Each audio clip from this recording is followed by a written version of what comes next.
Folks on Sesame Street have a way of making everyone feel accepted. That certainly goes for Julia, a Muppet youngster with blazing red hair, bright green eyes, and autism. Rather than being treated like an outsider, which too often is the plight of kids on the spectrum, Julia is one of the gang. Look, on this friendliest of streets, actually Studio J at New York's Kaufman Astoria Studios, where Sesame Street lives, Julia is about to play a game with Oscar, Abby, and Grover. In this scene being taped for airing next season, these Muppet chums have been challenged to spot objects shaped like squares or circles or triangles. "You're lucky," says Abby to Grover. "You have Julia on your team, and she is really good at finding shapes." With that, they skedaddle, an exit that calls for the 6 Muppeteers squatted out of sight below them to scramble accordingly. Joining her pals, Julia, performed by Stacy Gordon, takes off hunting. For more than a year, Julia has existed in print and digital illustrations as the centerpiece of a multifaceted initiative by Sesame Workshop called Sesame Street and Autism, See Amazing in All Children. She has been the subject of a storybook released along with videos, e-books, an app and website. The goal is to promote a better understanding of what the Autism Speaks advocacy group describes as a range of conditions characterized by challenges with social skills, repetitive behaviors, speech and nonverbal communication, as well as by unique strengths and differences. But now Julia has been brought to life in fine Muppet fettle. She makes her TV debut on Sesame Street in the Meet Julia episode airing April 10th on both PBS and HBO.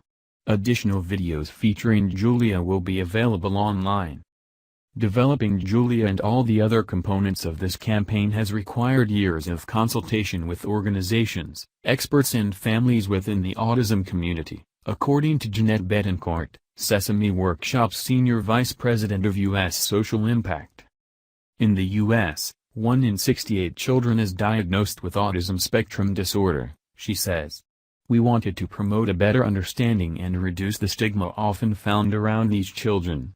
We're modeling the way both children and adults can look at autism from a strength-based perspective, finding things that all children share. Julia is at the heart of this effort. But while she represents the full range of children on the spectrum, she isn't meant to typify each one of them. Just as we look at all children as being unique, we should do the same thing when we're looking at children with autism, Betancourt says. It was with keen interest that Stacy Gordon first learned of Julia more than a year ago. I said, if she's ever a puppet, I want to be Julia. No wonder.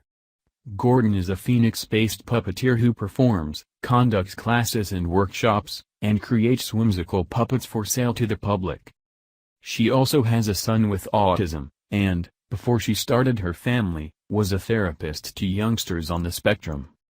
Although she figured her chances of landing the dream role of Julia were nil, her contacts in the puppet world paid off. 2 friends who worked as Muppeteers on Sesame Street dropped her name to the producers. After submitting tapes, then coming to New York for an audition, she was hired. In the introductory segment, Julia is having fun with Abby and Elmo when Big Bird walks up. He wants to be her new friend, but she doesn't speak to him. He thinks she doesn't like him. She does things just a little differently, in a Julia sort of way, Abby informs him. Julia, chuckling, then displays a different but fun way of playing tag, and everyone joins in. But when a siren wails, she covers her ears and looks stricken. She needs to take a break, Big Bird's human friend Alan calmly explains. Soon, all is well and play resumes. The Meet Julia episode is something that I wish my son's friends had been able to see when they were small, says Gordon. I remember him having meltdowns and his classmates not understanding how to react. Gordon says her son, now 13, isn't drawn to puppetry. He's more interested in math and science, and plays the piano brilliantly, she says with pride. But she's having a blast being part of the show that helped hook her, as a child, on puppeteering. It is so much fun to be on set with everyone, and get to play up all the positive things I've seen with the kids that I've worked with. Gordon says. At the same time, I come at this with irreverence. I don't want to let the autism community down.